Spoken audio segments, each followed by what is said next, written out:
brothers Whis. The brothers Whis, brothers Whis. The brothers Whis. The brothers. You're now listening to Greg. It's the brothers Wisp. Let's take them. Hey guys, this is Mike from the Brothers Wisp, episode number 71. Obviously Greg is not here, and it means I'm the one driving the ship. It's actually funny because he's on a cruise. So hopefully I don't screw it up too badly. You just screwed up. You just told the whole internet he's on a cruise. Great move. Whatever. Greg's the one that manages all the Patreon stuff, so I assume Sonar is still a sponsor, so I'll go ahead and put in a little blurb about them. This is brought to you by Sonar. They have a fairly comprehensive billing platform. I'm a customer, as are a lot of people these days. But they do lots of stuff, and they're always improving, so go ahead and check them out when you get a chance. Alright, so going through here, and so we've got 4 of us here today. Right now, Thrift is the guy taking up the screen. Go ahead and say hello. Hi guys. And then we also have Dave from New York. You're in what, LA now? LA, I've been in LA Yeah. for like 3-4 years now. And then we've got a special guest. Guess depending on your meaning is special. We've got. I figured I'd give him a hard time. We talk a lot in the Slack chat. How long ago did you become a sponsor of us, Fred? I don't know, a month or two ago. Okay. Or no, I went up a level. That's what it was to get access to the thing. Okay, yeah, and it's Fred knows lots of different things that like our normal core people didn't typically know, and that kind of worked well because as we've been adding people, we find different groups of things that people seem to know well. Non-Wisp radio stuff, which we'll be touching on here later today. But looking at our show notes here, the top of the list, we've got Cambium launches the E700 outdoor Wi-Fi AP. So who all has used Cambium Wi-Fi products before? Not their EPMP, but their other stuff. Yeah, I've used them. I really like them, They're quite solid.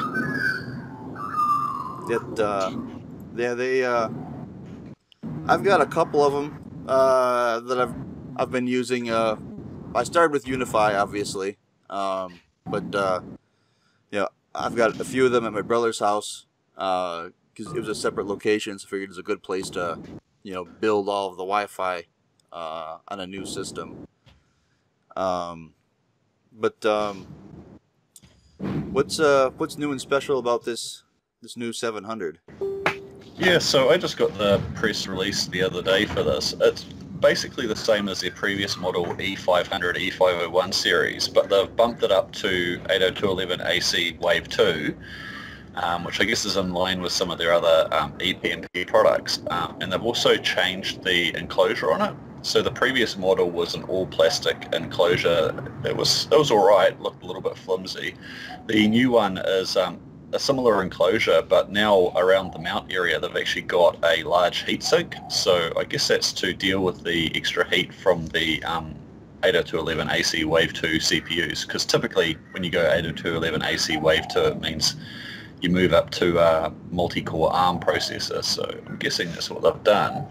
And they've improved the mount on it as well, so it looks pretty secure compared to the previous model. It's a bit more flexible as well. Yeah, being Wave 2, enterprise Wi-Fi stuff is still fairly new. It's no longer cutting edge, but I'd imagine that as time goes on, that'll put out less heat. It seems though that the first generation or two of a particular platform, is awfully energy consuming. Makes a lot of heat, and later chip revisions, get that cleaned up. It may just be to handle hotter climates as well. True. Like in the bush, right? Or the desert. Is that what they call the outback, the bush, or is it, I'm thinking of Africa or something? You can call it what you want, but yeah, generally it's called scrub, bush, whatever you. Yeah, depends where you're from. I'm actually a Kiwi, so I just call it the bush. Nice. I love all these international terms that I get wrong all the time. Cool. All right. And looking through here, it's got a PoE out port, so you can plug in a 8211 or 8023 AF camera or another wireless backhaul unit. So they've it's got quite a few features on it. It seems to cover obviously 2, 4, and 5 gig.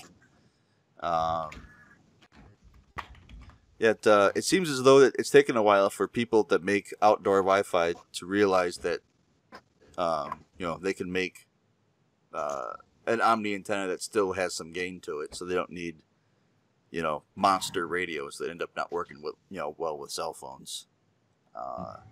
It's claiming 8 dBi. Of course, there's no and there are patterns in the spec sheet. They've got an LTE filter built into the units as well, which I think is a bit unique. Could you say that again? I didn't quite hear that. What did you say about the units? They've got an LTE filter built into them, so they've got an RF filter to filter out the LTE bands that sit really close to 2.4 gigahertz. Oh, okay. Yeah, which I haven't seen that before. Yeah, I think as RF performance requirements go up for different H11 versions, that there's gonna be a lot more focus on filtering, transmitting and receiving, because obviously with each increasing complex modulation, your SNR requirements just go up and up, and get to a point where it's not going to do you any good to put on 16,000 QAM if nobody can get 48 dB SNR. So improving. And the LTE filter is only on the 2 gig band, I think, from what I heard. It's only on the 2 gig side, that they're not like the LTE 5 stuff. It's just for the 2.3, 2.2 band, I believe. Which makes sense, because there's because those have been around for quite some time, being in the 2.3. The EBS band, yeah. Yeah. 2.5 and 2.3. Whereas 5 gig LTE is still fairly new. But I think with them rolling out 5G now, I know a couple of the carriers here in Australia are starting to roll out 5G, or at least prepare their POPs, and the same thing's happening in New Zealand. With their spectrum use, it's going to be really interesting how that affects the WISP bands, because a lot of it's overlapped. So, and so what are they doing that qualifies as 5G? Because it seems like every carrier has their own definition for what 5G actually is. Yeah, it seems to be soft 5G, but the main characteristic is effectively using multiple bands simultaneously to reach the handset. Okay. So they'll split carriers across 60 gigahertz, 28 gigahertz, 5 gigahertz, 2.3. They'll kind of do a carrier on each and join them all together to make a signal. Okay, yeah, because over here in the States, just thinking of the carriers that have talked about 5G so far, T-Mobile's definition of 5G was deploying LTE in the 600 megahertz band. That's their 5G. It's like it's just nothing different than anything else. Sprint's definition of 5G is it's a little bit more. It's deploying massive MIMO on their 2.5 platform. Already they have like up to 5 channels of 20 megahertz LTE, per site. So each of those does about 100 megabit. So 500 megabit per sector, 1500 megabits then, per tower. And so then, when they start going to massive MIMO, to be able to do, I obviously don't know what your number of chains at the moment, but like the Cambium Medusa, it does 14 by 14, effectively getting, I think, up to 7 simultaneous subscribers. So if Sprint does that same, if it was the same, number of, chains, that's moving up to well over 10 gig per tower. That's a lot of bits. Just in 2.5. That's not including all the other bands. But yeah. So I guess we kind of strayed a little bit from the Cambium Omni antenna. But yeah, actually I've been meaning to get some Omnis for my brother's place. So maybe this coming out will mean that the other stuff is cheaper. That actually makes me want to ask a question. Sure. On the show, you talk a lot about different manufacturers, antennas, new features, and it seems that the technology in this respect is moving really fast because these small wisps, they can really just adopt them really quick. So, I mean, I am not a wisp. That's not a secret, and I'm just curious, what is the determining factor that wisps would like to have in a product? I mean, because they all seem to be, kind of nose to nose. SFPs. And is it the reliability? Is it the features? Is it how many people it could support? What's the main thing you guys look for? I think it depends how long people have been in the game. So the new guys want the new, shiny, fastest, best kind of features, and the guys who have been in it for a lot longer, they just want it to be stable, so they don't have to get out of bed at 2 a.m. and jump in the truck and go for a drive. So does that mean the new guys may have a rude awakening at some point and want to stick with the reliability? Oh, definitely. Okay. good for newcomers to the Wisp game to know that. It's a but I think the industry needs both sets of people. You need the people that demand the new stuff, because otherwise you're never going to get new stuff. And you need the guys that demand the ultra reliability, because otherwise you'll never get it. But at the end of the day, what does this do for the customer? What does it do for for your company's bottom line? Is it saving you money? Is it helping you bring on more customers? What is the practical end result of all this new feature stuff? Some of them are a waste of time. It depends on the feature. Like better schedulers will help you have more simultaneous customers and provide a better quality of service to your end users. A lot of the other features are really just fighting interference. So things like the RF Elements horns, for example, they're really popular because they solve a problem that a lot of wireless ISPs have, which is co-location interference, or what do you call it? Yeah, just co-location interference. So, yeah. And it's far from a new technology. They just Damn Australia with your big engines. Sorry, guys. Just a dirt bike going by. Have to make a note at 13 minutes. Come through and kind of clean that up a little bit. Man, keep it. It's personality. But yeah, and so AT&T built their long haul network in the 40s, 50s, 60s, with horns. So it's it's not a new technology. It's just no one's ever made horns on these small sizes. Those AT&T horns were anywhere from 10 to 18 feet, or 20 feet. Real small beam widths. And now you got RF Elements and Ubiquity, with horn antennas, and what's old is new again. But it works. And this segues into another segment, which is that there are new horn antennas. Yeah. RF Elements has a version 2 of their horns out now. It's nothing radical. It's a horn. It's it is what it is. Before it's just a lot of little things.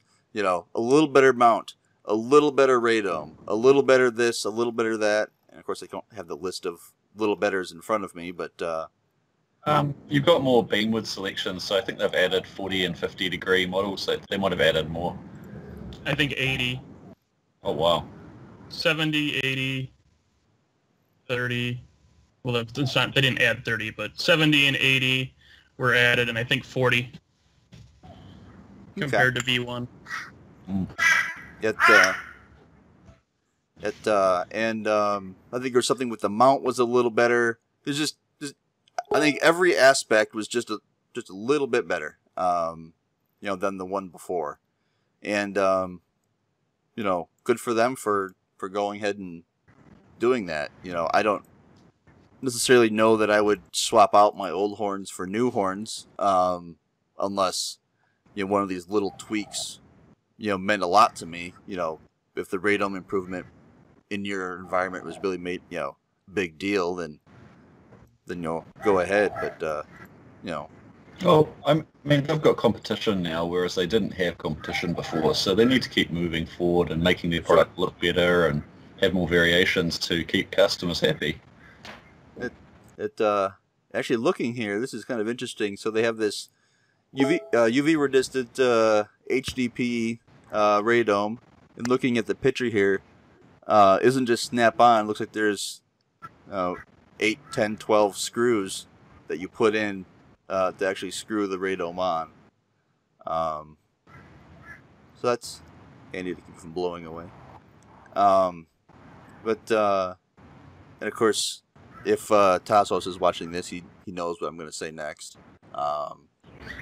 Would be nice if they would make a twist port adapter with end connectors or SMA connectors, so we can just plug any radio we want in without having to purchase a completely separate line.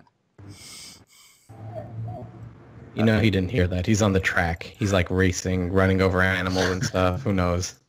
I'll send him a link to that exact moment in the video. I'll text it to him. Cool. I believe RF Elements have just launched a twist port adapter for the Ubiquity E505 and 5XHD. It is, yeah.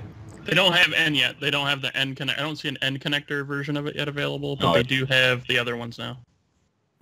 And from what I've gathered from what they've said on Facebook groups, I think their end game is to try to get radio manufacturers to abandon antenna connectors and pigtails and jumpers and just go straight to this waveguide style interface, which all licensed radios except for the Airfiber 11 use waveguides, because why have loss when you don't need it? Why have more points of failure? So I get what they're trying to do with the twist port, and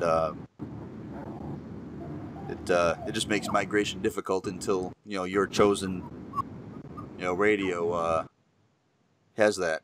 Although there's been several people that they just buy the twist port adapter for the Rocket M5, and then just buy people's broken Rocket M5s and just take the guts out and just run pigtails through the Rocket M5 down to what they want to use.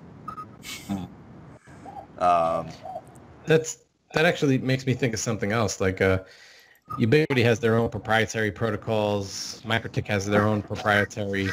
Is there any of these, like RF Elements or Cambium or whoever else? Do any of them have their own proprietary protocols that try to get you into like their little ecosphere so that you can't easily replace a downlink Does that happen often in this industry? Yet, Cambium, until 5-6 years ago, their product was the Motorola Canopy platform, and that was the king of proprietary. It was completely custom, in-house, chips and whatnot. They had some generic FPGAs and things, but purely theirs. No Wi-Fi at all. They added ePMP, shortly after they split off from Motorola. So they were proprietary before they became, Wi-Fi enhanced. You kind of have to do that to get, because Wi-Fi doesn't have GPS sync. Wi-Fi doesn't, it's not built for long distance. Back in the day it was hidden node issues, and there was RTS and CTS you could adjust to kind of help clean that up, but it was never as good as when people took Wi-Fi and developed their own their own protocols on top of it. AirOS for sync on the ubiquity side and things like that. Oh yeah. For TDMA for hidden node and such. And so then which then gets into people say, well, I miss the Wi-Fi, the simplicity of Wi-Fi, vendor interoperability. When can we get that back? To which the answer is, buy LTE. That's what LTE is. Except it's obviously not, $80 for an access point. It's, I think the cheapest one is somewhere around $1,000. So it's a big difference. But, that's back in the day, Cambium 100. What did we pay per AP? Exactly. Oh. What did we pay per SM?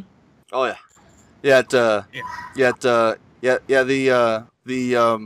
Canopy Cambium platform has always been really expensive. Access points have been $3,000.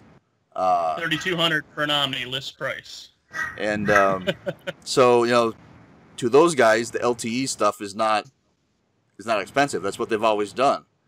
But to somebody with Mikrotik or Ubiquity, 900 megahertz gear trying to solve a non-line of sight problem, and those platforms just aren't good.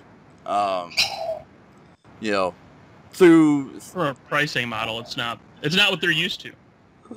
well, to get to get a platform that works in 900, you've got the 15-year-old Cambium PMP 100 900 megahertz, or the new 450i based 900 megahertz. Grab some used stuff from a few $100 for an access point, or $3,000. We still have PMP 100 stuff running in our network. And for those of you that Still don't working. for those of you that don't know much about the PMP 100 platform in 900 megahertz, you get, correct me if I'm wrong because I've never deployed it myself, but you get 4 megabit, 3 down and 1 up, ish. Ish. I think we're getting about 3 point. Our downlink channel, we have 1, maybe 2 left still in service, and we're getting about 3 meg down and 800 to a megabit up, depending upon use. And that's the whole. That's it. It's shared between how many ever subscriber SUs you have on there. And I know some WISPs that as of a couple of years ago were selling 2 megabit plans on their 900 megahertz platform. Is this one of those situations where you live in the bush, or what else did you call it? The swag, or what, what was it? And you need to get real reliable and real far. Would you use something like that? A 900 megahertz link? When you need to go through trees. Okay, there you go. Just simply solving attenuation difficulty. Okay. LTE, even though most LTE out there is in around 3.5 gigahertz, obviously does not beat it through brute force. There's other tricks that LTE does to make it better. Some of it just being that those bands are fairly interference-free at the moment, most areas. But For the moment. yeah, but no, there's there's TV white space. It sounds like there might be a manufacturer there that's actually making equipment that's good. Redline, which was around way back in the day, they kind of left us for, some, oil and gas verticals and things like that. Which, if I were a manufacturer, that's what I would do. Those guys have a lot more money, and they'll pay $10,000 for a radio. Yeah, God. Where a Wisp would tell you to fly a kite. I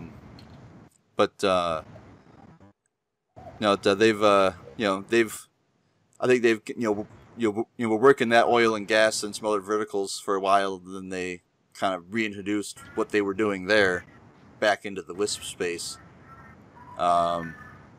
It's still there's still not many deployments of it. I'm not even sure it's ready to go from the FCC wise, or if it's all experimental licenses. But that's running on pretty much 600 megahertz and down, but running on extremely small channels, 5-6 megahertz, and but bonding them together to get something.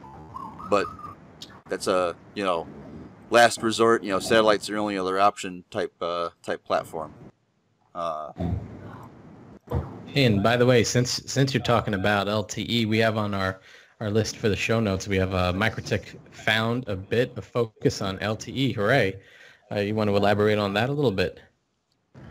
So, over the years, Mikrotik have had a few cracks at doing LTE stuff. For a long time, though, I don't know, they went in denial, but they certainly didn't want to make their own products. They had the RB750s with the USB port on them, and you could plug in your own, Sprint or T-Mobile dongle, I guess you call it, and get LTE through that. But the problem with that is that supporting all of the different variations of the Huawei and who else is there? All the different manufacturers, ZTE mobile sticks is really hard because they all use different drivers and different interface standards. So what Mikrotik have actually done is they've started making their own LTE products.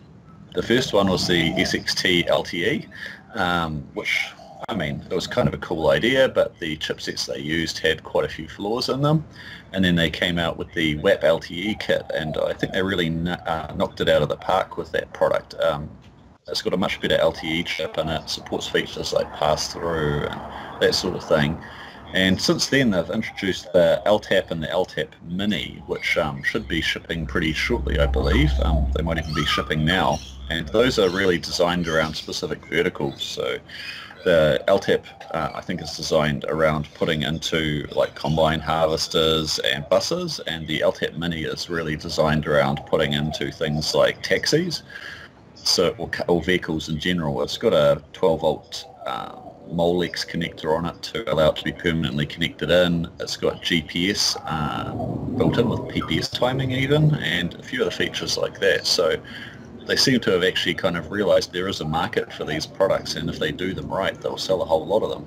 Now, wait, you broke up a little bit when you said which company was doing that, or at least you broke up on my end.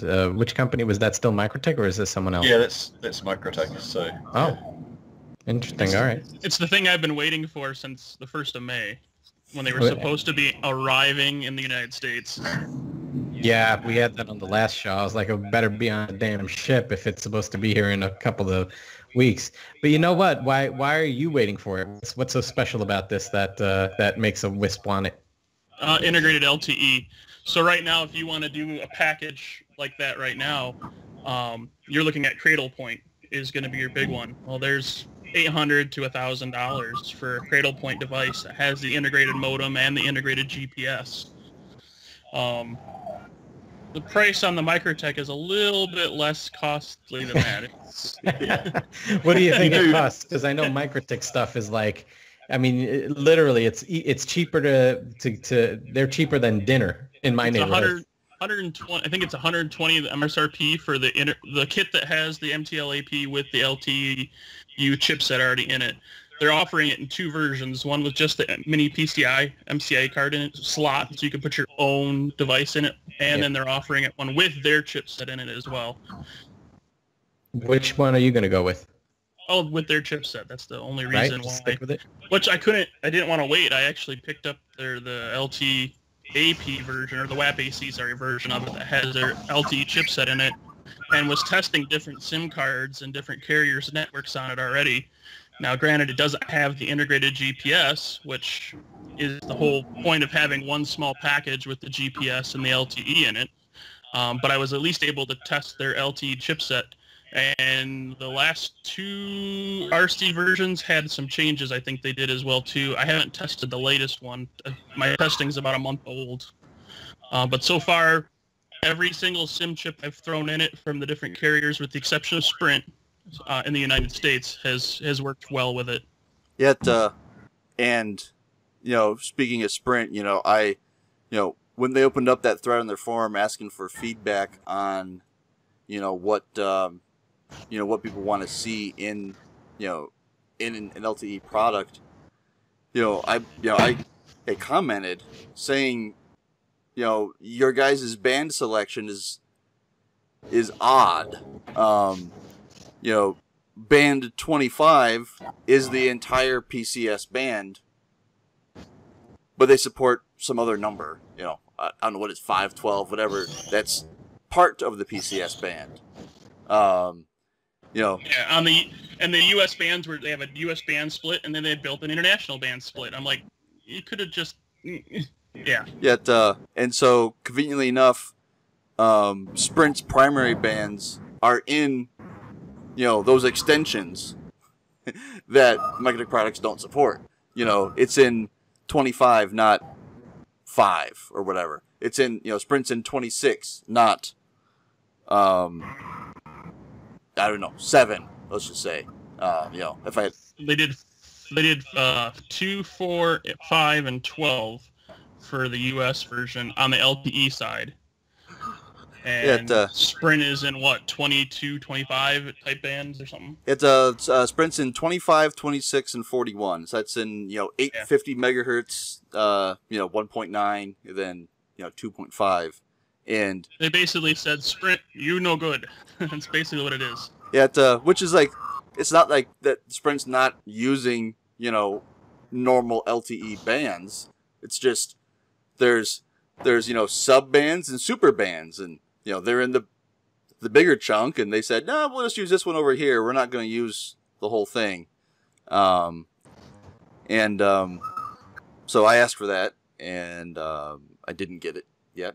So hopefully they'll, And that's where the Cradle Point modem, you can throw 2 SIMs in, and one can be on Sprint and one can be on Verizon or AT&T, and it'll just go either or.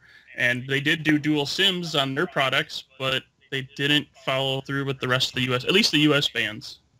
Yeah. Maybe when the volumes get up on their other products, they'll have some spare change to build a new card that will meet your band requirements.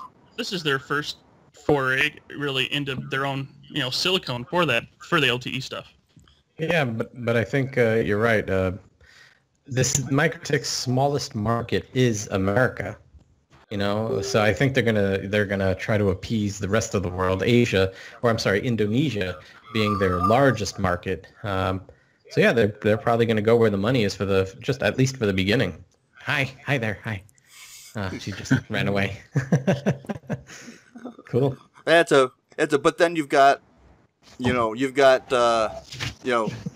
phone manufacturers that are making one SKU devices. A Nexus phone is a Nexus phone. A Galaxy 9 is a Galaxy 9. iPhone whatever is an iPhone whatever. It's the same hardware throughout the world. So there are mass quantity chips being produced that support all of everything. So I don't, it's not like there's. It used not to be that way. So, I mean, for the fact that this is their first released offering, okay, sure, you're gonna walk or crawl before you can run. Sure, and maybe they will next time. Mikrotik like to not go with the mainstream, so everyone else uses Sierra Wireless and pays their ransom. Mikrotik don't want to do that. They want to use either their own silicon or Marvell silicon or something different. So that's what they're doing here. Isn't that what Ubiquity prides themselves on? They use their own chips, they manufacture their own chips, all that good stuff. At least in some of their products, right? Wasn't in the beginning that way. No, I don't think anybody could start out like that in the beginning. Manufacturing your own chips is no cheap task. I know Mikrotik has their own facility. If you go to their YouTube channel, you can see their facilities and everything is produced there, and they're very proud of that. So, who knows, in a couple of years or shorter, maybe they'll join suit with what has been working with other, I guess, wireless providers. Cool. And next, what do we have left on the agenda? Because I think we're coming up on time pretty shortly. I know we're just about halfway through, so we got some time. Huh. Oh, we are? I totally time. Yeah, so we've got, kind of on the Mikrotik front, they've got some new products, the, RB450 GX4 and the Hex S, and a bunch of refreshes of existing product. So did I see right that RB450 GX4, they're still producing bare boards? It's not a, integrated product. Yeah, they are. So that's basically just the same form factor as the classic RB450 G that you guys have all seen before, and you've probably got a few in your network. But they've bumped it up to the HAP AC2 processor, so it's got the quad-core ARM 716 megahertz CPU in it.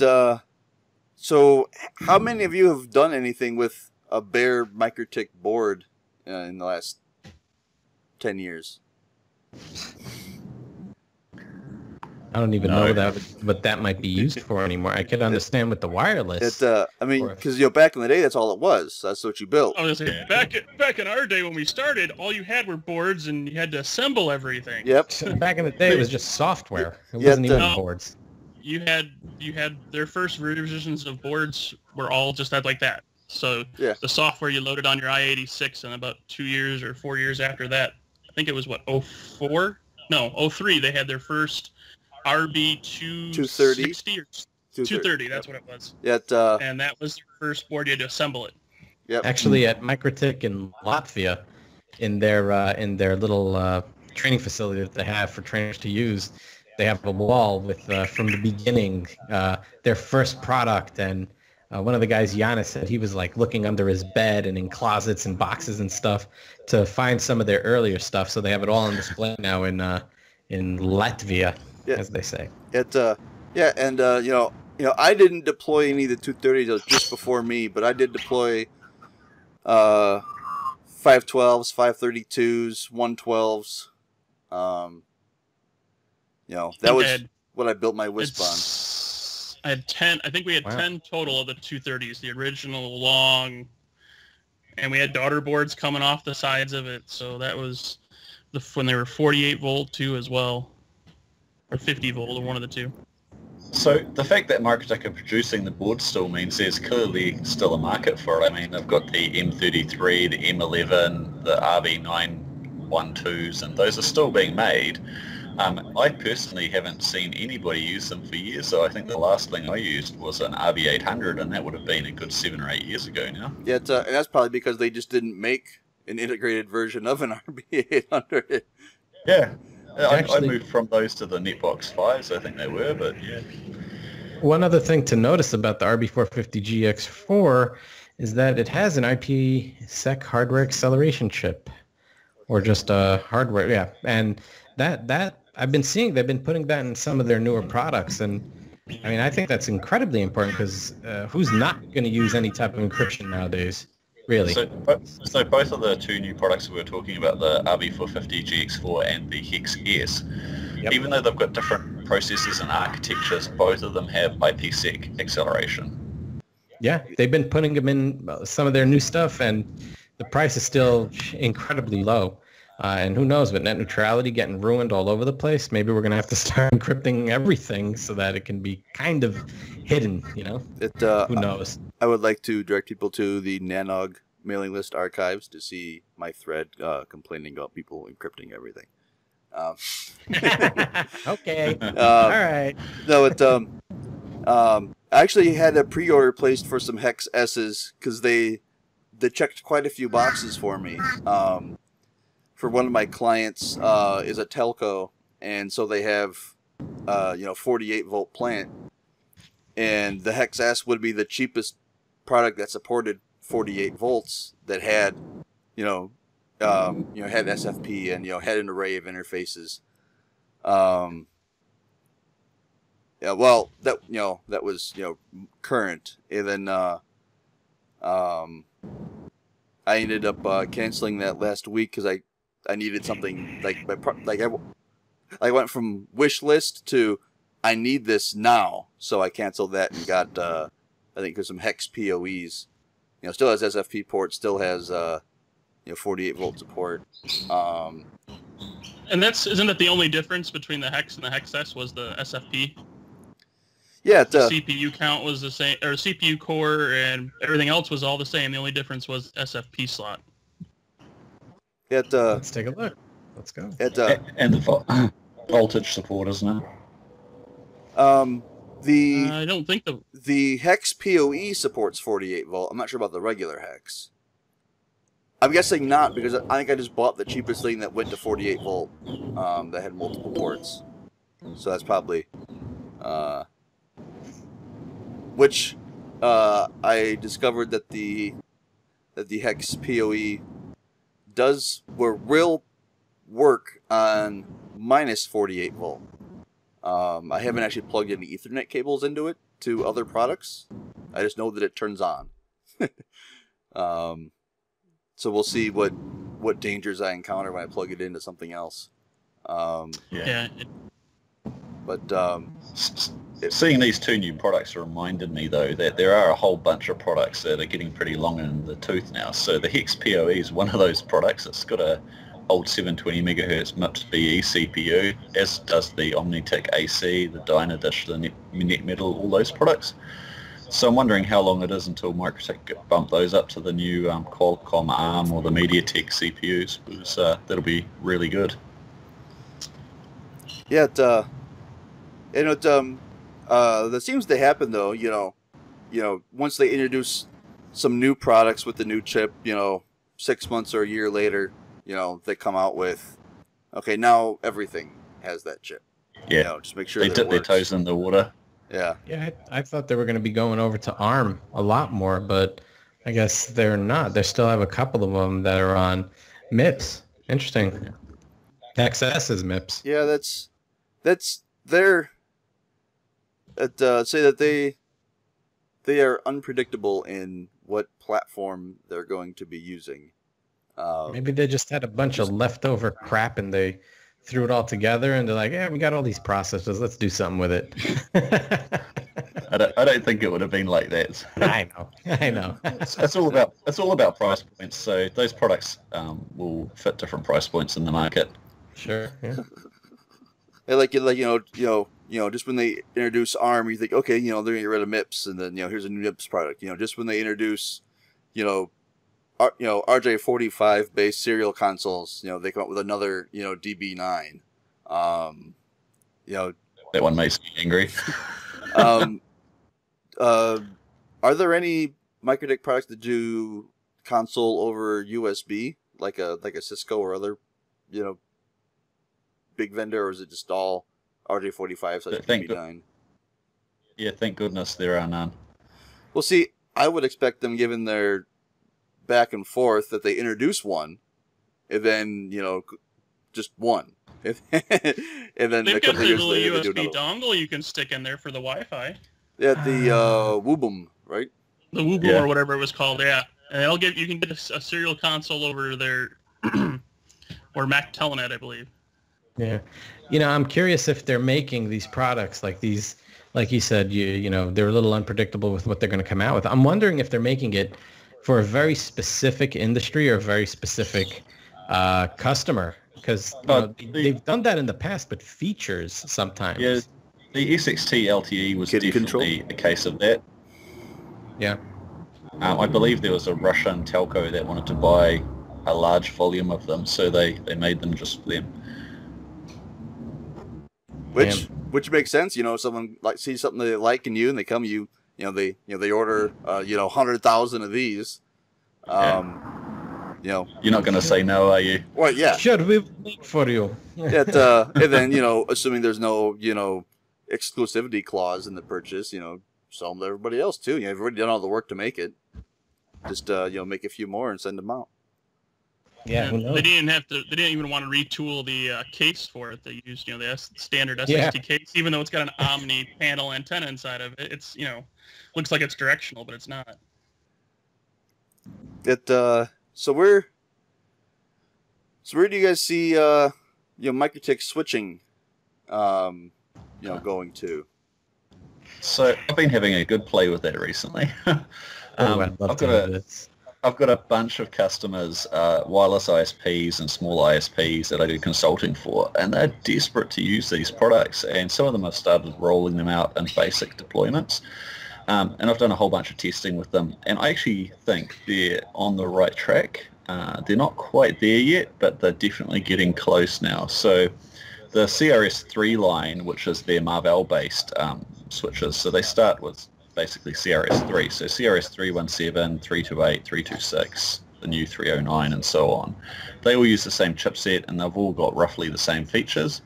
They've introduced things like a hardware spanning tree, so you can now do MSTP and RSTP in hardware. It'll block the ports in hardware rather than in software. They've integrated the bridge configuration with the switch configuration so that you can literally just add hardware ports into a bridge and it will use hardware to switch them instead of pushing them through the CPU.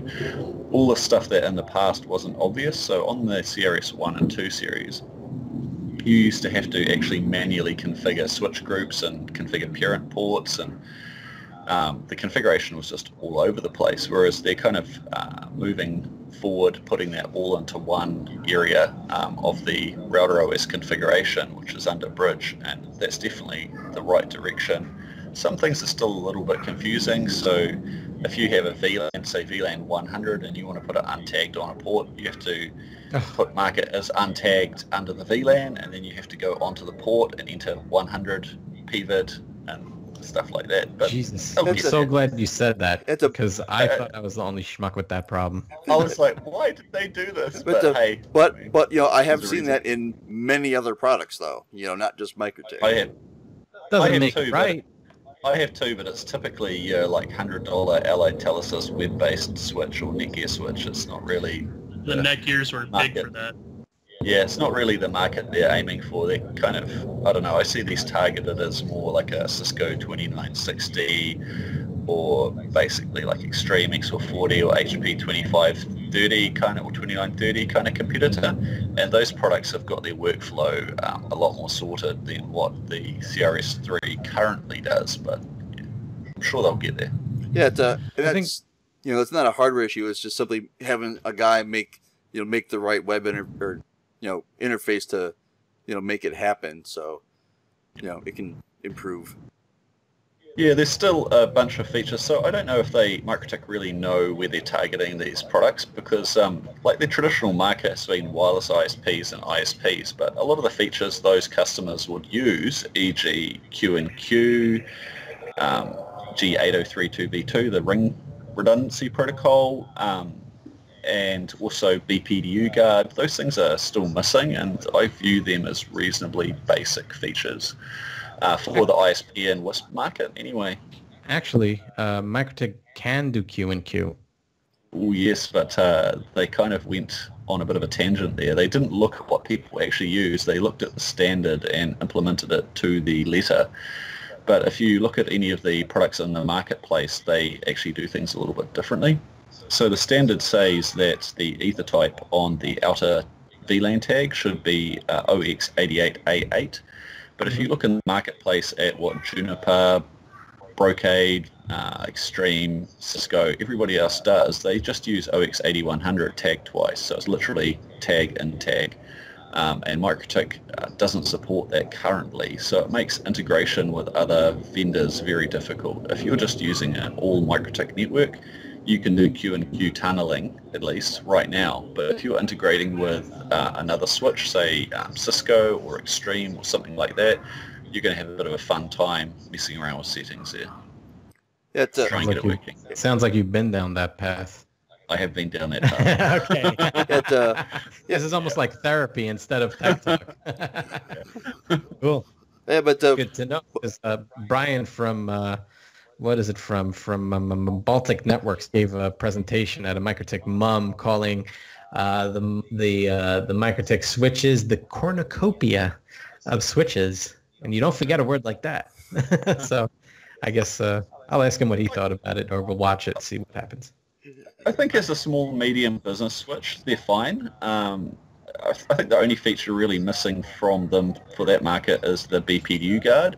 And BPDU guard's a feature whereby the switch listens, and if it receives a BPDU on an edge port, it will either disable that port with a timer to which it re-enables it, or it will just disable it permanently.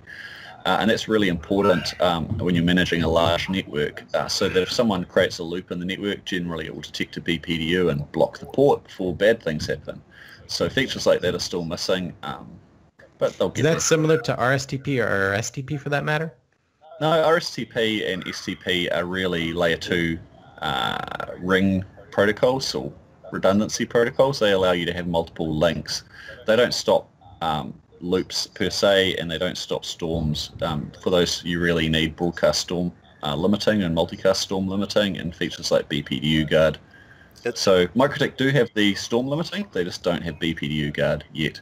and then I'm going to pull a Greg here, and can you explain a bit more about what BPDU guard is? You did some, but Yeah, so basically there's two, I've seen multiple different implementations. So the one on Extreme, for example, it sends BPDUs out a port, and if it receives BPDUs back on the same port, it will disable it for, say, 5 minutes, and then it will try and re-enable it. If it receives BPDUs back, either its own or another one, then it will disable the port. So if it receives another BPDU, it knows that someone's plugged in a unauthorized switch.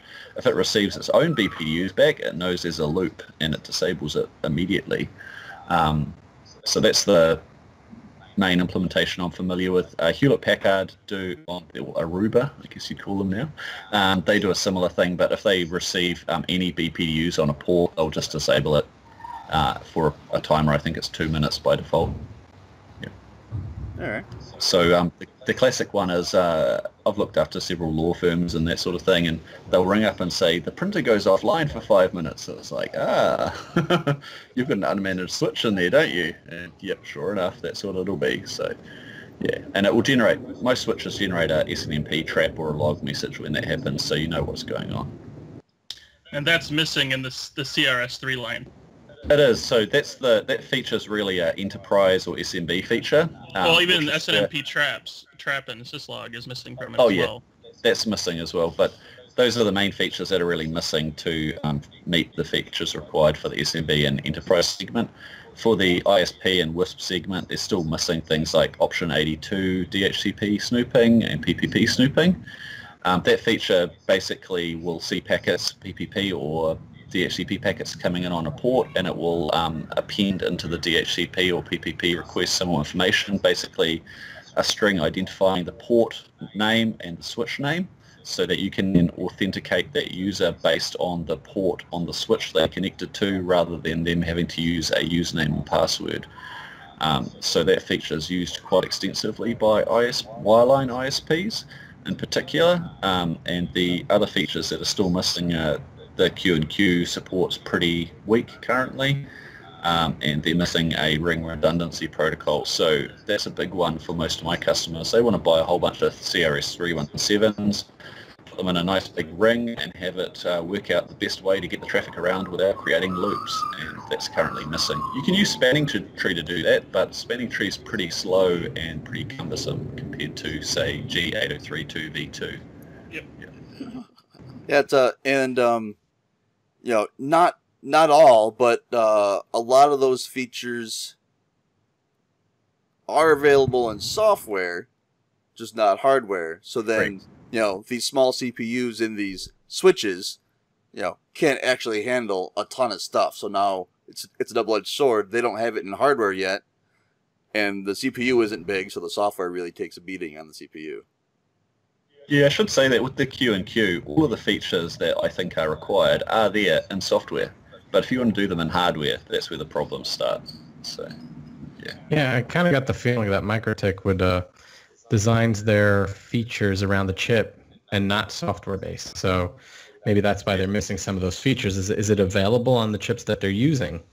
It definitely is, but I keep reminding myself 6.43 RC is actually the first version where they've added most of these features, so I can't really give them too much stick, to be honest.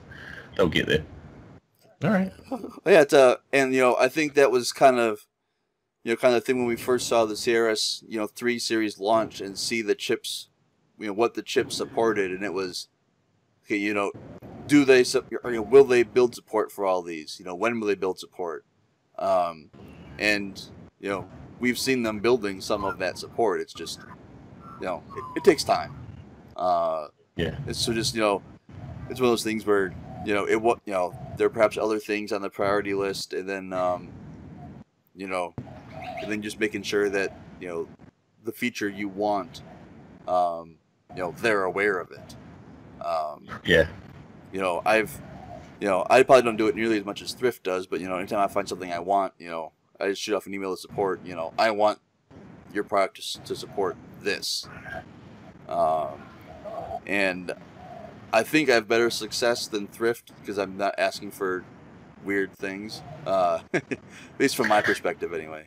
But I'm not getting the you're the only guy asking for this. I get that. I get that one weekly, mate. But so which is why I brought it up, because so then guys, if there's something that you want your Mikrotik product to support, they may know about it because Thrift asked them already, but they may not be doing it because Thrift is the only one that's asked. So send them an email saying you want it. I'm at 3 years waiting for a Radius V6 attribute to get added, so I'm not the only one. The forum is filled with it. It's been 3 or 4 years we've been waiting for it. Yeah. I think what it is, a lot of the time, people will try the product, see the feature they want doesn't exist, and just move on. They don't complain. That's the thing. Yeah. Whereas I encourage people to complain to their vendors. Do so often. I do. I complain regularly. At least one vendor a week gets an email from me complaining about something. I like the one where you spoke about Ubiquiti putting a what is it called? Ubiquiti did a was it MPLS tag? They all got low priority. Yeah. Remember you said it was been there for like 5 years in the forum and finally started getting worked on. Yeah. I was following a thread on the Ubiquiti forum, and I'd forgotten about it because it had been so long. But the AirMax protocol has built, I don't know actually what it is that it looks for, but it has built-in detection of different types of traffic that would need to be prioritized automatically, VoIP and things like that, and will prioritize them on a in the AirMax protocol, because they're important, which is good, because then you don't necessarily have to worry about that. I mean, somebody good's gonna purposely engineer their whole network, but for someone that's not quite as attentive to detail, this is a good thing. And then you get, but the problem is that it doesn't look inside of other packets for this. So MPLS, triple PoE, I don't know if it does VLANs or not. Like, it just looks at the frame coming through. Is this SIP or RTP? No. Okay, moving on. It doesn't matter, if it is inside of something else. It never knows, and it actually then gets deprioritized. It gets sent to the bottom. So if you're doing SIP over MPLS, your SIP is underneath, FTP traffic that's not inside of another protocol. Well, not underneath it, just the equal, because your network should be all MPLS if you go on MPLS, right? Well, yeah, if it's all, but if you have, if you're FTPing, management information or whatever it is, it would actually get a higher priority. Got it. because Yeah. it puts And it, it's just a tag. MPLS is just a tag. So you're saying Ubiquity should just look a little bit further into the package. right. Yeah, Or yeah, frame. yeah. Sorry. And so something like this isn't awkward, odd that it would happen. Like, oh, they just didn't think of that scenario. But what happened is somebody brought it up over 4 years ago on the forum, and there's like a 10 or 15 page Nothing discussion on it. And just in the past month, Ubiquity's like, oh, hey, Thursday we had Bob look into this, and yeah, this is a problem. We're gonna look at it. Like, It sounds like the White House. like, Anyway.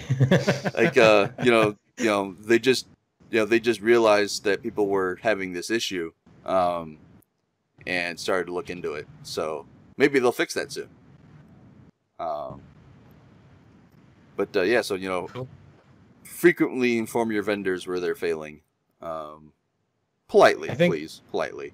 Yeah, and I think a very smart, not smart, but I think the right thing for vendors to do would be to listen to their customers, because they're the people using the products. Why not take what they're saying and use it to make their product better?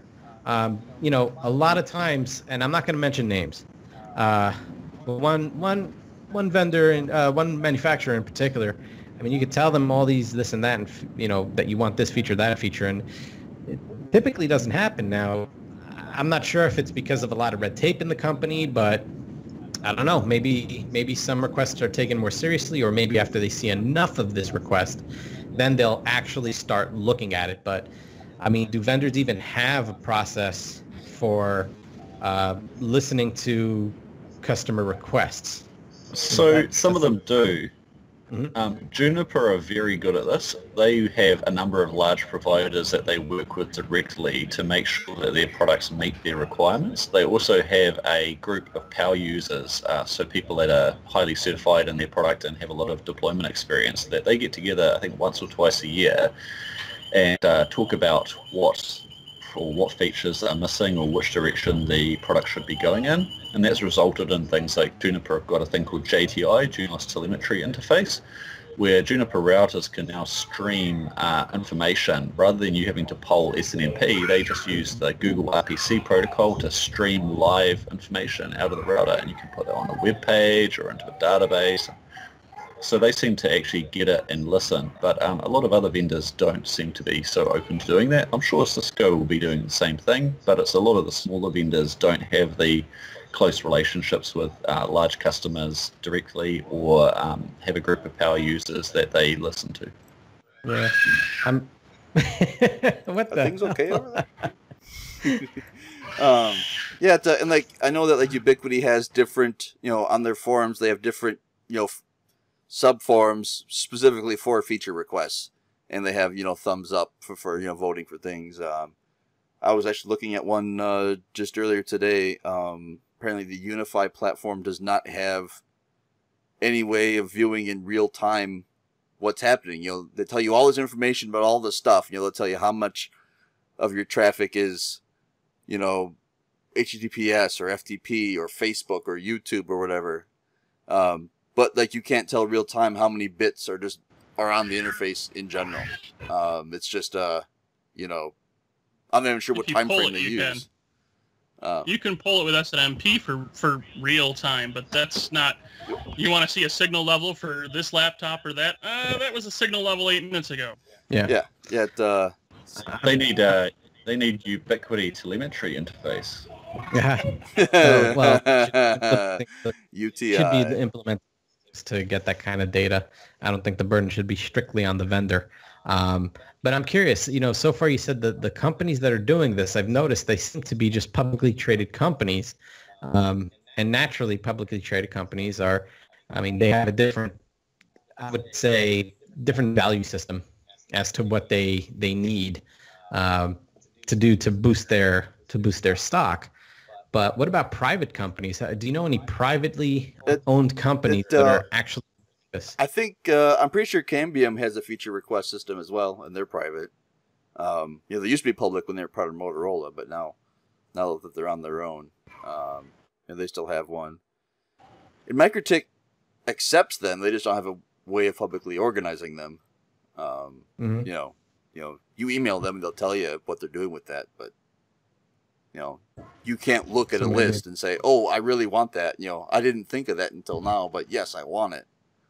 Wow. There used to be a forum thread on there with feature requests, and some of them just never got listened to. I mean, yeah, I think a lot of it's to do with what they're actually capable of delivering based around their software stack, but they wouldn't tell you whether it was or wasn't going to be implemented, even when 200 people are yelling for a feature and it doesn't arrive. They just stay V7. silent.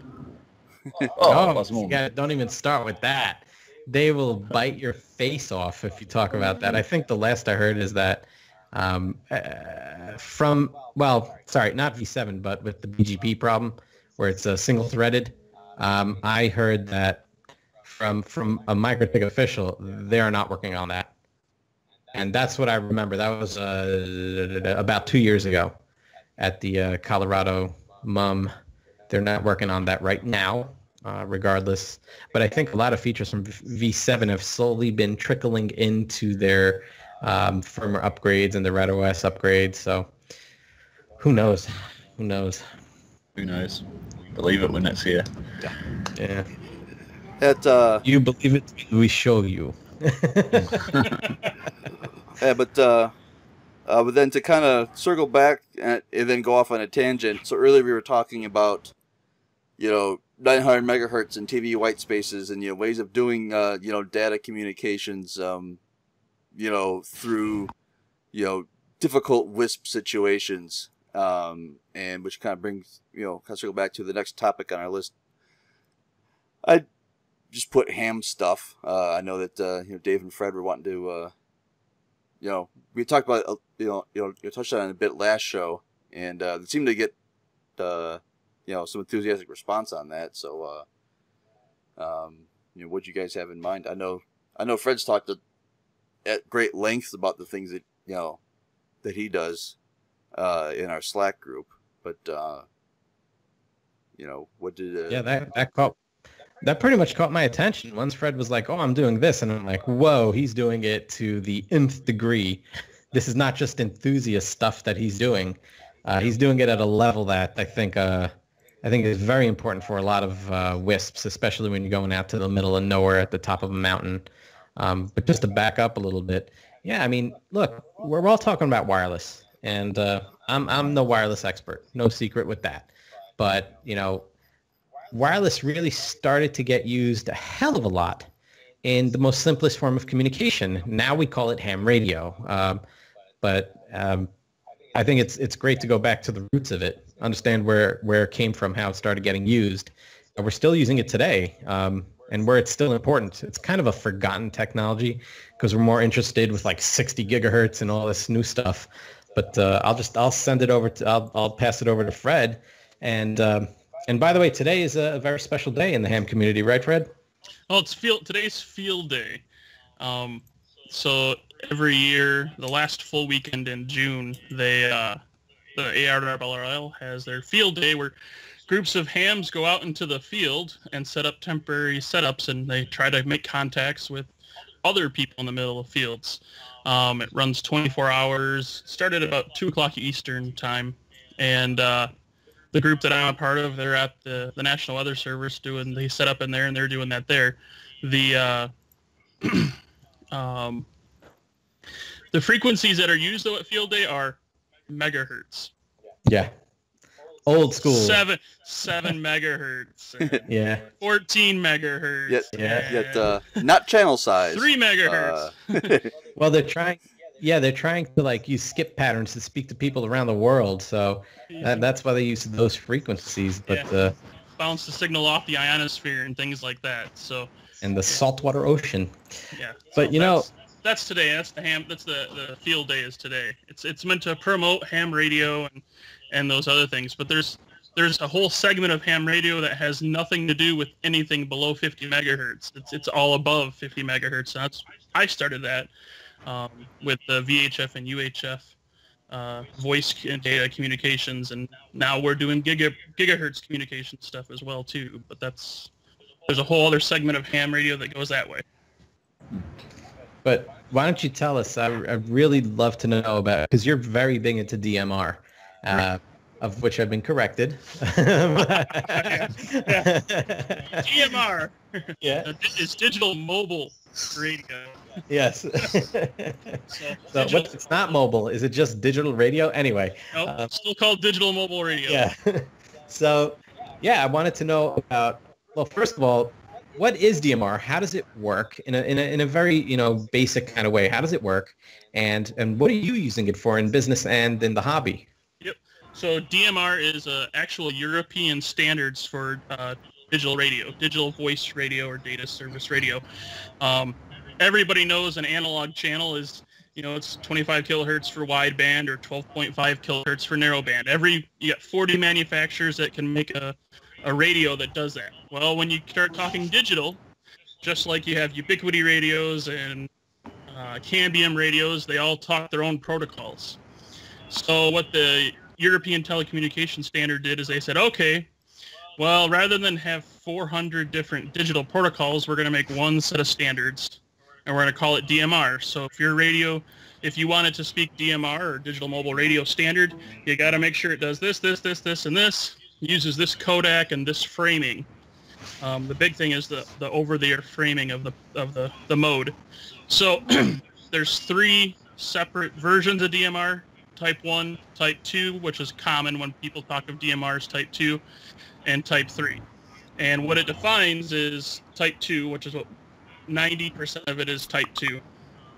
You have 2 slots, 2 TDMA slots. That takes the segment of frequency, which is 12.5 kilohertz wide, and you get a slot 1, slot 2, or A and B, and out of a single RF channel. What that allows you to do then is you can have 2 completely separate people talking on one frequency. So instead of having to put 2 antennas up in the air and have 2 separate transmitters, you can have everything combined into one. And that allows you to have 2 completely separate conversations going on the exact same frequency RF-wise, which is something in the analog world you can't do. We're used to doing it in the digital world with TDMA slotting and things like, or the data world, but this is in the voice side of things. So what we do with that is you could say have 1 tray antenna up on the tower, and you could have your office staff or base listening on one channel and your techs on another one. Or it's still using the same RF channel, so you don't have to put multiple antennas up and spend multiple thousands of dollars on the equipment. You put one up and you can run multiple groups. And because it's digital, you can encrypt it. So from a security standpoint, no one can eavesdrop on it with a scanner. But that's on the commercial side of things. That's what we use it for. We use it. There's areas where cell phones don't work. Techs need to call back to base or work with other techs on towers. You use a FRS radio, only it goes much farther. And is that because you're using repeaters, or? Repeaters, and because it's licensed. In the commercial side of things, it's licensed, so you can run 5 watts on a handheld, you can run 50 watts on a mobile. Your FRS radios you get at Walmart are, quarter watt. They say 40 miles, but no. 40 miles in space. Maybe, maybe in the, Sahara Desert, you'll go that far, but not even with the heat trails. Yeah, I was gonna say not even that. So being able to talk real time to, you got one guy in one tower, one guy in another tower, 40 miles apart, and you're trying to aim dishes. Cell phones just don't, and FRS radios won't work that far. So higher powered radios, and even then with repeaters, you can even go even further. Are what we use that for. And from a safety standpoint, you can there's emergency buttons on it, so if you hit it, say you've fallen and you can't get up, or as you're falling off the structure or something, you hit the button on the way down, it'll actually send an emergency signal out with the GPS location, and it pops up on the screen. It says, hey, this radio just hit the emergency button for some reason. So from a safety standpoint, when you don't have cell phone coverage, or in some of the areas that our techs go, it works well from a commercial standpoint. But and a ham standpoint, we've taken it a completely step further on the ham side of things, because we do a lot of experimentation and building. From the ham side of things, we use Moto Turbo is the brand name of Motorola's implementation of DMR Type 2, and it's IP based. So there's an Ethernet jack right on the back of the repeaters, and you program out multiple IPs together, and boom, you come in one and you go out the other, and all sorts of things. So you can take these and make a large, wide area. Take one repeater, which might give you 45, 50 miles coverage, and add 5 other ones or 6 other repeaters. Now you've just expanded that network. So you could have someone 100 miles away or 200 miles away talking to somebody back, the other side of the state even, all without using the internet or a cell phone. You're using infrastructure you built. So that sounds awfully similar to cell phones, on a much larger scale. But is there any way that's similar to a cell phone or not similar to cell phones? Cell phones can, to me, when I think of a cell phone device, I'm thinking of multiple higher megabit data. Most cell phones now are database. You're just using it to get on the internet. You're not, you make a phone call here or there, send an SMS message here or there, but that's about it. But for the way it communicates with, let's say, your repeater, or in the case of a cell phone, a tower, are there any similarities? Some similarities as far as you have an individual ID. Motorola radios will we have a roaming system, so our radio will roam from tower to tower. Oh. So you turn your radio on and turn it on to the talk group, and as you drive around the state of Michigan, it roams to the nearest tower that's programmed for this information. So it's looking at the towers are transmitting a status type of tone, and it says, oh, this is tower such and such. I can hear him at this signal. Well, this is the tower I'm going to listen to. So from that implementation, yes, it listens for the network, and it says, oh, that's the tower I'm going to use. Oh, that one's not a signal strong anymore. Let's see if I can find a better tower to use. So the Motorola or Moto Turbo implementation of it is similar to that of a cell phone in that regards, where it roams. It'll actually roam from a roaming standpoint. As a cell phone user, you don't care what tower you're on. You just want it to work. And now, also that's how it works in DMR. Except for I've got mapping applications on mine that actually show me which tower I use, and I purposely drive in other areas so I can find other towers and map out all their frequencies and signal strengths. And Also, the DMR protocol is going to go a lot farther than your tower. Your towers are every few miles, if that. Yeah. Your handheld radios are 5 watts versus half a watt, if that. I don't even think you're doing that on your iPhones or anything like that. That's why we have so many damn towers. Correct. Yeah, and especially with the what is it, new LTE 5 or something like that or whatever they're calling it now. They're microcells.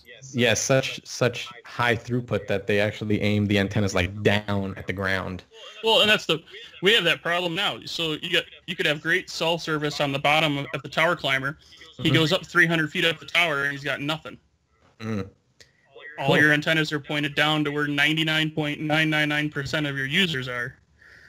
Now, from the hobbyist standpoint, DMR, because it's IP, because the repeaters are IP based, is it? Am I right when I say this, that I've heard you can just call someone on their DMR ID, which is similar to a phone number in China, let's say, or no, they block everything, but I'd say Japan.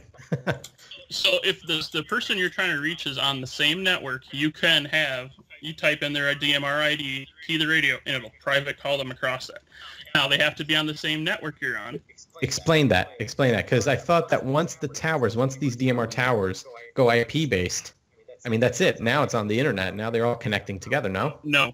Okay. So there's just like you have different cell phone networks, you have different DMR networks. And unlike the cell phone networks, which have SS7 for interconnect and a standards-based thing, the DMR networks, as far as amateur radio-based DMR networks, are not.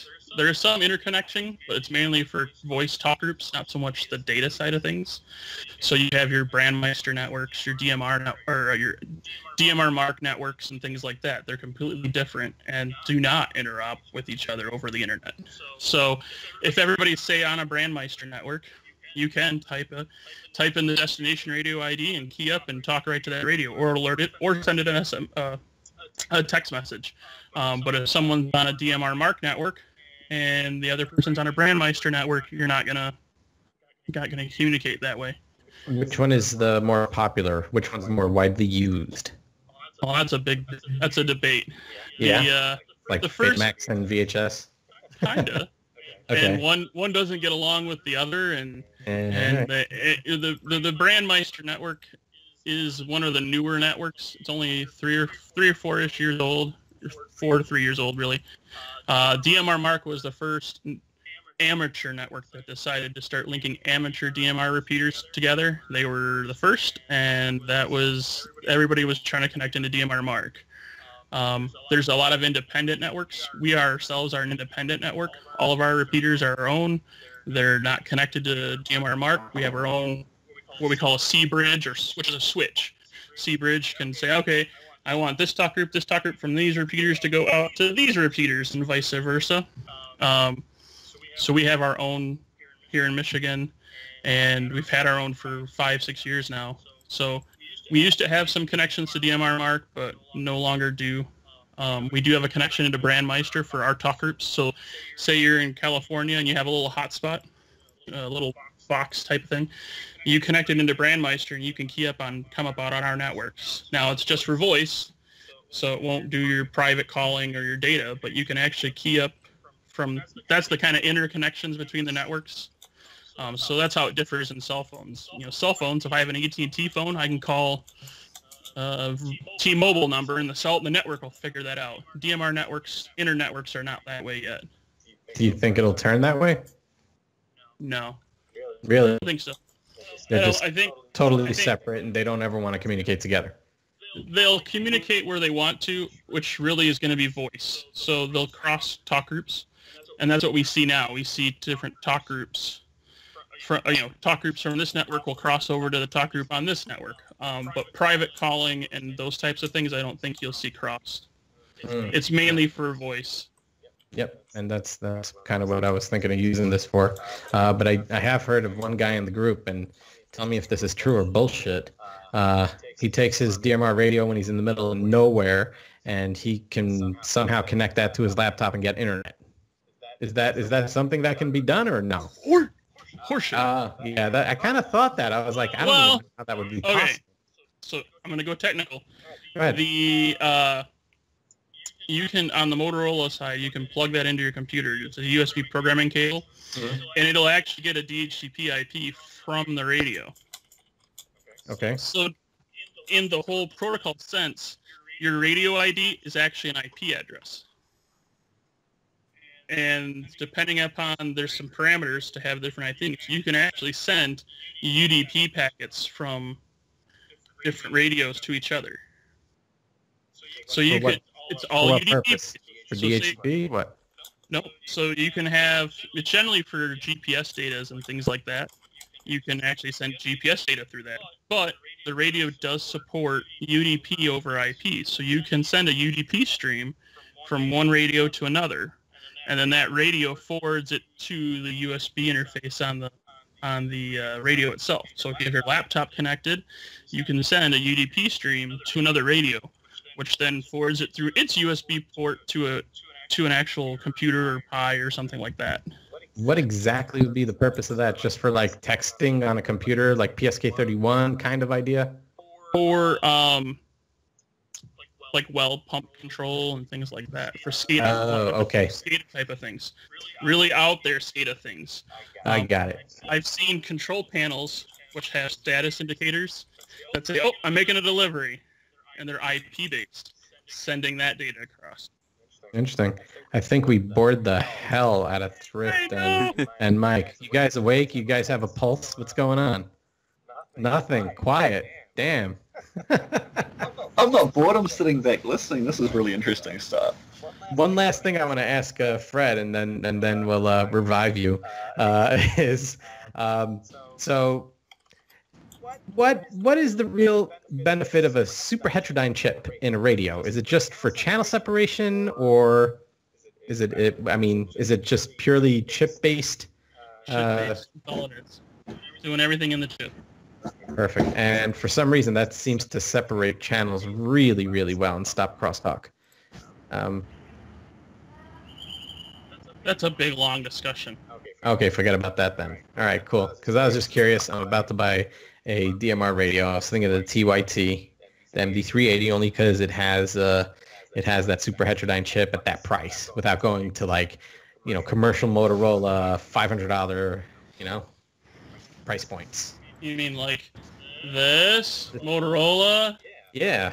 Or this Motorola? Why? How much they all the Motorola? All I run is Motorola. Yeah. All right. I guess we see where your when I started loyalties are. When we started, that was it. 6 years ago, all you had is Motorola and high tier. Yeah, there's nothing else. And for business, I understand. You need that. Yeah. Yeah. And the Motorola headquarters is not far from me. I drive past it, probably a dozen times a year, and when I started my WISP, guess where I was? A Canopy I-100 WISP. And so I just see that, and I'm like I just tear a little bit. Used to have this huge mega Motorola made radios and electronics for everything, and now all it does is the same vertical it built for 80 years ago, just with new technology. It no longer does fixed wireless. It no longer does cable modems. It no longer does cell phones. It no longer, just a list of on and on and on. And their corporate campus is just being piecemealed up. Zurich Insurance, bought half their corporate campus to build a new, mega, North American headquarters on, and it's just I just see this, probably a 15-story building just covered in antennas of all varieties, and I'm like, most of those probably don't do anything. They go to abandoned offices. Land Mobile is still in Schaumburg, so all the public safety stuff. Oh right, yeah, but is there. Well, yeah, but that's it. They've the rest of their campus is just being they're talking about putting one quarter of it's getting an apartment complex or something, and it's just it's just sad to see mega Motorola go to crap. But I've got a hard out in 5 minutes. Sure. Yeah. I'm just. It's my wife's birthday, so she's. Oh yeah. That's important. Okay. Very important. Happy wife, happy life. Yeah. Okay. All right, cool. So we'll let you go. Thanks for all that info. That was really pretty amazing. I appreciate that. If I had another hour, we can go even further, but I'm getting messages. Yeah, and I think we'd have some listeners just drop dead from flatlining, so let's keep them alive until next 2 weeks. Cool. Thrift is flatlined already. Mike is keeping it together. But, I'm just giving stats on our mental capacities right now. But, so then, is there anything else you guys want to talk about? Are we about done with this? Should put a bow on it, as Greg says. I think we're good. Man, I miss Greg. Where the hell is that guy? He better be sipping on martinis or whatever the fuck they do on cruises. All they do is eat, right? Let the kids run around because it's safe, and who knows? Can't wait to see his reaction on this. But this will be the first show where we had you on here without Greg to moderate you. So we'll see what he thinks about that. We have to edit out a couple of parts by my request. No, but already Thrift, what are you doing over the next couple of weeks? Working hard. I'm actually trying to find a house to buy at the moment, so that's keeping me very busy. Oh boy. Yeah, that's a very stressful and rewarding procedure. I'm next Thursday I'm supposed to be closing on the house that I've been living on for about 2 years, and it's it's like I'm buying it from family, and so like I lived rent free for a couple of years, so they couldn't decide what they wanted to do. And so then like in the purchase contract they said we will handle we being my wife and I will handle all of the paperwork and fees whatnot that the seller would normally do.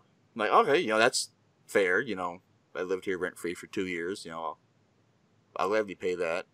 But then come to find out that like the people that you talk to buy a house don't know anything about the things you do to sell a house. So like until you get to like the week before, and it's like you get to that person that knows both sides. They're like, well, where's this and where's this and where's this? So you scrambled, find the right professionals to get those papers together, and it's stressful, but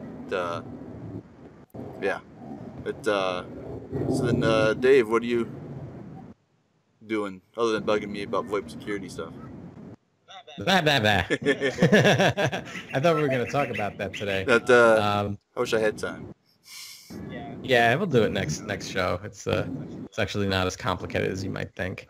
But anyway, what am I doing for the next 2 weeks? God, let's see. Well, I'm going to continue to get my butt kicked on the bike team that I'm part of. I go out and bike 3 times a week, 50 miles, 3 times a week, and I don't know if it's helping me with my health or killing me. Sure feels like it's killing me. And what else? Today I'm going to be going to this. I'm going to be a radio operator tonight in the late hours of the night for a field day of ham radio. So that should be pretty damn boring and exciting, but we'll see. And I don't know. I'm just going to continue to listen to my customers and, sell, and support. And I don't know, at the end of it, it gave me everything I got today, and I'm appreciative for that. During the call, I looked up and I saw that within probably about a 2-hour drive of me, there's 38 locations that people have established for field day around here to meet up at. I highly recommend you go and see what they're doing. It's, it is, I can't call it primitive because we're still using those principles today. But I really think it would be pretty amazing. You might be a little shocked at how this really super old technology, old equipment is still so practical and being used to speak to people literally around the world without any infrastructure, just your radio, a couple of components, and antenna. Oh yeah, and what's old is new again. For like in the high frequency trading space, in the big picture, people have forgotten about microwave. We did microwave forever, and so did niche utilities. But 5-10 years ago, they started building the Chicago to New York routes on microwave because it was less latency in this and that, and different improvements and things. And there's a site maybe about 20 minutes or so from me. I think I linked to it just recently in the Slack channel, but from what appearances were earlier this year, it looked like it was a plane to ground HF type communication system.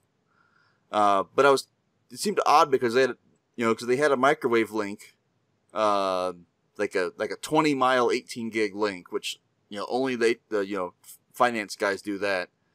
That low of a reliability link to a tower near one of the big financial exchanges. It always struck me as that's probably HFT, but people were identifying it as not. Well, last week there was an article in Bloomberg about this site, and they're using it to do ducting, bouncing off the ionosphere to do single hop links to Jersey and London and Frankfurt from here in Chicago. But unfortunately, those skip patterns are a little unpredictable. Yeah, it's going to depend on atmosphere conditions, and they don't care. Like that. That's Like, they don't care that it's unpredictable, unreliable, because when it works, they'll be the fastest on the block. Yeah. And that's all they want, is they want to be the fastest when they can be the fastest. And make their, hundreds of millions by on milliseconds of a trade. But there's a whole that does that. But that's so it may seem old and archaic, but it's at the cutting edge of HFT transactions, doing ionosphere, low frequency bounces. That's crazy. I didn't even know they did that. That's pretty wild, man. And there've been a few attempts at it before, with different booms up on towers, and but now this is like a huge. This is like a 4 or 5 acre setup with multiple towers and net type intent. I don't even I got pictures I can show you, but it's just amazing what these people are putting into to build all this stuff to do simple things. But we tangented for about. It's a dying art. It's a dying art. I'm surprised that it's actually being used in a financial sector. Well, that's because it was dying. People didn't know about it until one guy said, "Hey, let's do this," and then he was declared a genius because he thought of this new thing, and it's not new at all. It's just recycled. But yeah, I highly recommend you go out and take a peek. And I mean, you're going to definitely be the youngest guy there. It's just the nature of this hobby. Let's call it what it is. It's at this point, it's a hobby. But they do use it for emergency services. Like there's CERN and ARES. These are organizations that, are emergency response or emergency communications. Stuff like that. Yeah, because like here in California, if there's a big enough earthquake, guess what's not working? Everything is not working. Yeah. Cell phones, TVs, any type of communications is going to be down. The only thing that will work is going to be ham radio because it's autonomous. Sure. But yeah. But alrighty. Well then, I had already, kind of tangented on Thrift's house things. I'll be doing that in the next couple of weeks, and hopefully finishing up some migrations, circuit migrations for one of my clients, and I think both those are supposed to be due about the same time to be done, and I might, for the first time in a while, take a couple days and not do anything. Just sit and watch TV. Play some pickleball. Or go have some fun. Or go somewhere with the wife for a couple days. I don't know. Well, I think we're losing him. Still here. Oh. But you there? Yeah, I'm here. Come on. I've got to replace the wiring that goes to this room. It goes outside, like half the. Change your OSPI. Half the conductors that go to this room in the wire are broken and they're outside and. Communicate with that. And alrighty, well, let's wrap this up at much longer than Greg would have let go. So, see you guys later. Thanks, guys. See ya. Greg, it's the Brothers Wisp. Let's take a ride through space on this mothership. Wireless networking. We talk about equipment and methodology, so sit back and start learning. Lighten up the tower so people can start searching. Shooting up the web in neighborhoods, net surfing. We got horrible jokes, we're loud and annoying, but we're informative facts, we're not disappointing. Just give us a listen, cause fun is the mission. I'm telling you, you don't know what you are missing. Ideas and some good comedy given. If you missed the show already, don't worry, you're forgiven.